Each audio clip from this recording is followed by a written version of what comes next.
Happy St. Patrick's Day. Early. What did I do to get all these beads? Absolutely nothing. I'm just that good. Today we're going to make an Irish porter cake. So by nature, they don't really enjoy sweets, like sweet, anything like too much. To them, like a dessert would be like a breakfast to me. Does that make sense? Like I'd be having it with coffee. And that's actually what this turned out being. Like this goes great with a cup of coffee in the morning. If you don't enjoy sweets, then this would be a dessert definitely for you. You could use a porter or a stout. So you could use Guinness, which is what I used in this cake. And it has a bunch of different kinds of spices and dried fruit in there. And what I really liked about this is you could kind of customize it. I will be giving you a review of what I thought about the cake itself if you stick around after I make it. I will say, if you're getting Guinness to make the cake and you've got like family around you while you're making the cake, get more than one bottle because that went fast, very fast. I had enough, luckily, to pour on the cake when it was finished, but it went quick. Once my dad found it and tried it, that was it, and it was over. We're also going to make a drink in this video. We're going to make a Dirty Irishman. This is pretty much just coffee, Bailey's, Jameson, whipped cream cherry, lots of ice. It's a cold drink. It is a dessert drink. And we're going to have that with our porter cake. I guess it would be a stout cake because I'm using a stout. So we'll have that with our stout cake. Like, comment, subscribe. Tell your ghosts about me. Tell your demons about me. Tell your friends about me.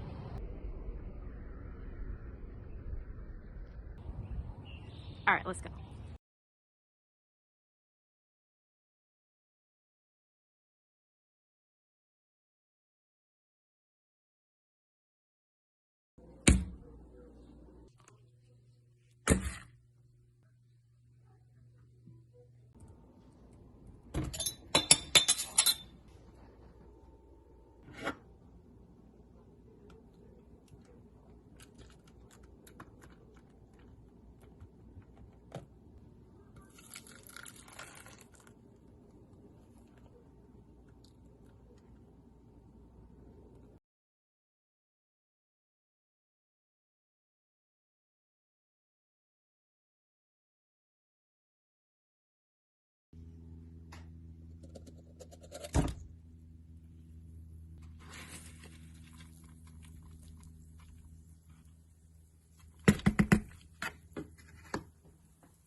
Jesus Christ, this thing's heavy.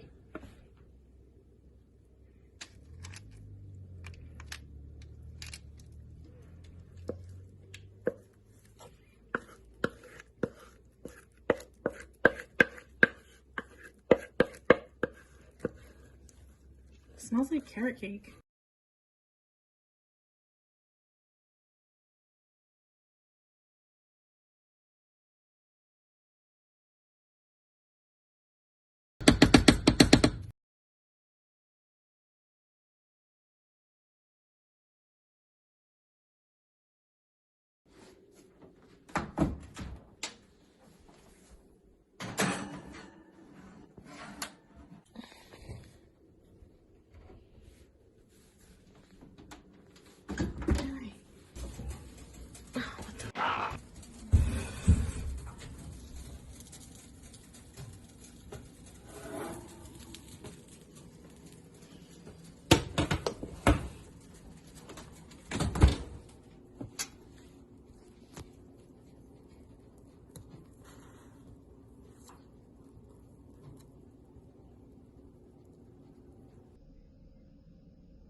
I've been in and out my mind since I hit your phone. I've been counting up the times that I did you wrong. I just want you by my side when I get real gone. Feel it's been a little while since we got along. Yeah, we've been playing stupid games, the situation rotates. And they say communication, safe relations, okay. Medicated how I'm patient, wasting time ain't the way. Cause I can see it on your face. I've been tossing, turning, staying up all night long.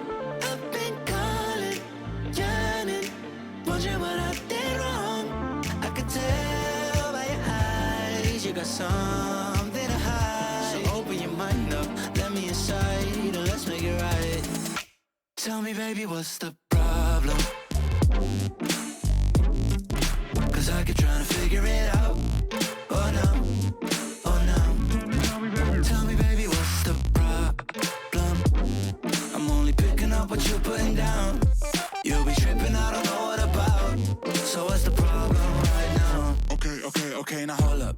Let me get something right off my chest. I've been meaning to read into it, time to put it to rest. Is it stress? Is it that I ain't answer your text? Don't you treat it like amnesia, you know I always forget.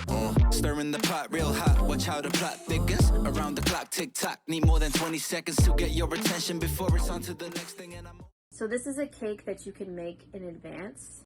If you notice towards the end of the video, I poured about 1/4 of a cup of the stout over it because the cake really absorbs it and it gets kind of moist and it gets more of that stout flavor in there. I took the author's advice on that. So this cake is typically made and then eaten 3 days later. Some people actually eat this cake like even 3 weeks later or a few weeks. The cake can be kept that way, and I think they said that you can keep pouring stout over it, like once a week, pour some stout or porter over the cake so that it stays moist. I really liked it fresh. Like, waiting for things 3 days in my family's household is not a thing. I would have had to have made it here and then, but even myself, like, I prefer things fresh. But it is good to know that you can make this in advance.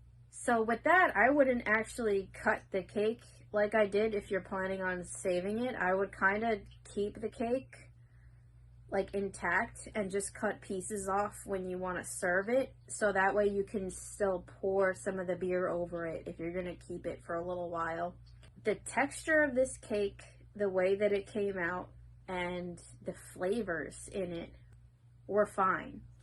I can see what people mean by like leaving the cake and eating it a few days later. It probably does allow for the flavors to develop more in it, but I enjoyed it the way it was, and so did my parents. So the cake was delicious, and you guys know me, I'm not really crazy about beer or alcohol, but I liked the cake. I liked the flavors. When I was smelling it while it was cooking, it almost smelled like carrot cake to me. And I'm pretty sure, like, if you added, like, carrots in there, it would be, like, it would probably just be, like, a good carrot cake as well. I never had dried fruit before like that. So I don't know if you noticed in the video, I was picking them out and, like, trying them by themselves. I'm not a fruit person, but the fruit tasted really good in the cake. I enjoyed it. I thought it was going to taste like one of those Christmas fruit cake things. But it's not. It's not that at all. It's completely its own thing. The Guinness really added to that too. Like that flavor in the cake kind of just, it didn't take over it. It kind of elevated everything so that everything, it enhanced the flavors so that you could really taste everything in it, which I enjoyed. I think I'll definitely be making this again next St. Patrick's Day, this recipe. Or if my parents were to request it or something like that. This is a thumbs up for me. The only tip that I have, watch the beer on the stove. Because this.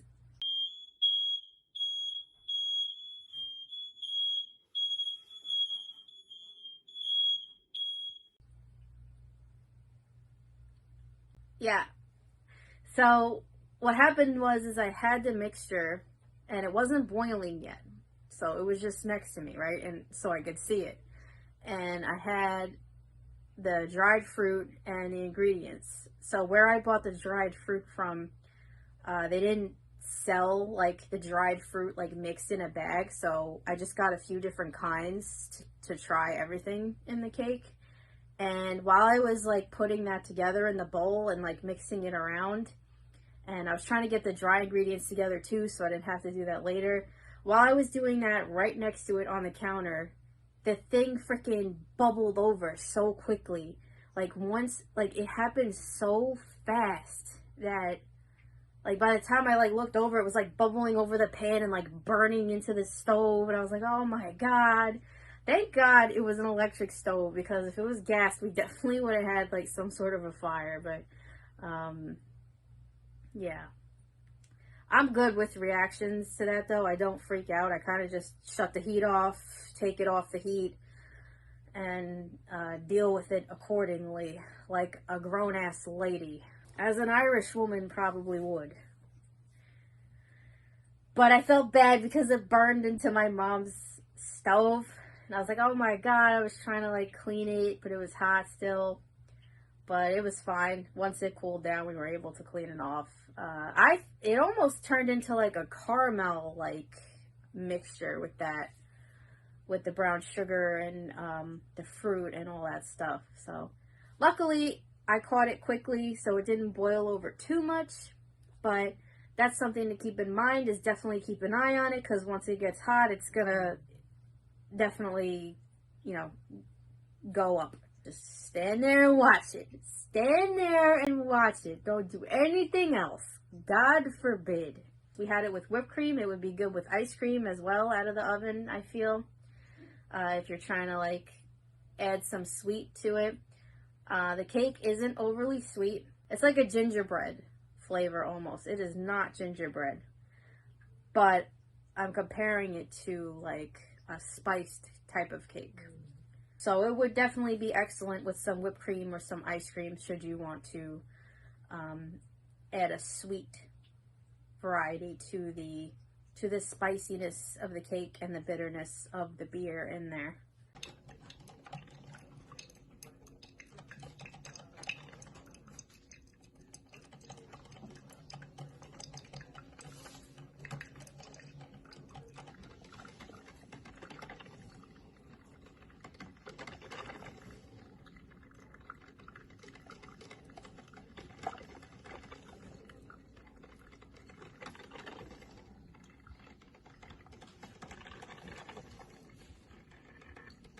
you've been wondering. Can I hold you, hear your truth, pull you closer, talk it through? Girl, you know that I'm the one that you can come and complain to. Your silhouette's amazing, but your brain is a maze too. So can you help me find my way while I find something to say? I know the arguing just augments everything going both ways, but baby, I can see it on your face. Up and tossing, turning, staying up all night long. Up and calling, yearning, wondering what I did wrong. I could tell by your eyes you got something to hide. So open your mind up, let me inside, and let's make it right. Tell me, baby, what's the problem? 'Cause I keep trying to figure it out. Oh no, oh no. Tell me, baby, what's the problem? I'm only picking up what you're putting down. You'll be tripping, I don't know what about. So what's the problem right now?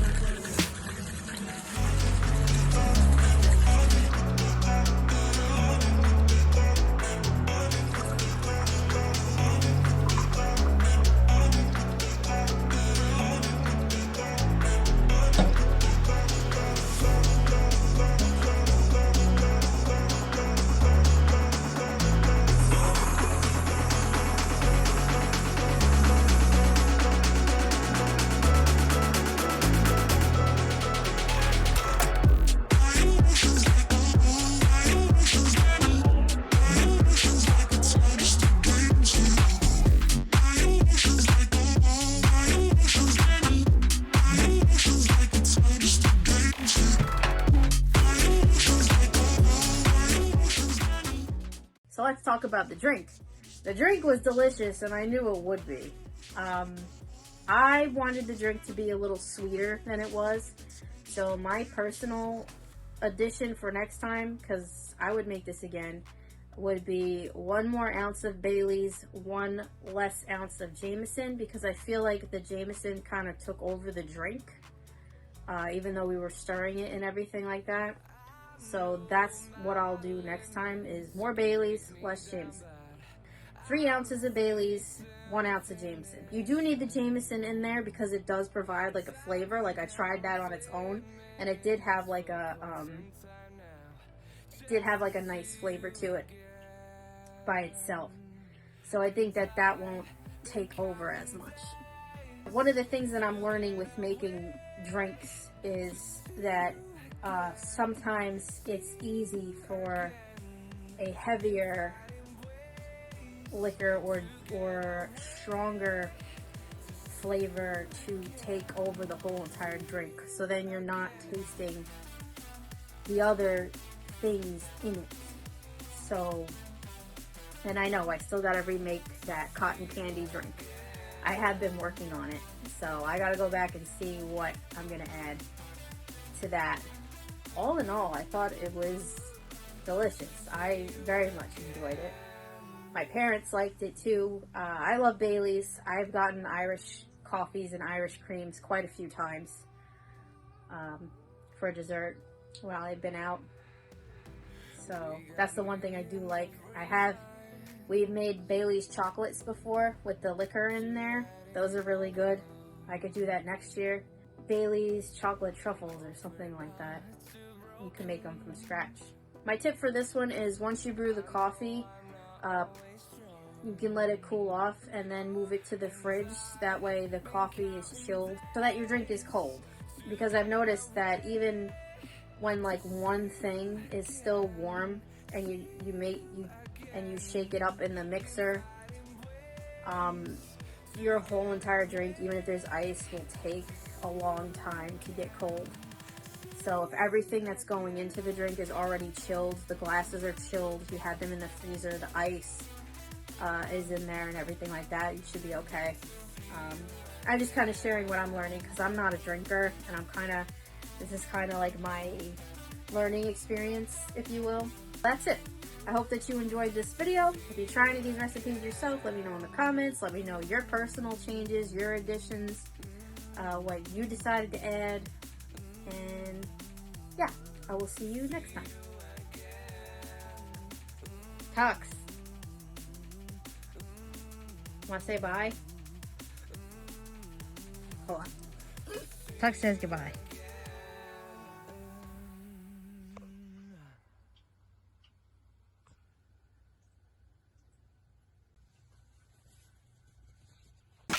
Tell me, baby, what's the problem? Cause I keep trying to figure it out. Oh no, oh no. Tell me, baby, what's the problem? I'm only picking up what you're putting down. You'll be tripping, I don't know what about. So what's the problem right now? Okay, now hold up. Let me get something right off my chest.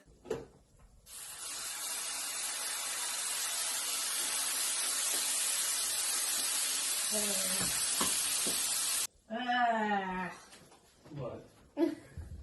I was trying to do this at the same time and it spilled on the stove. Your fire alarms might go off. That window right by you will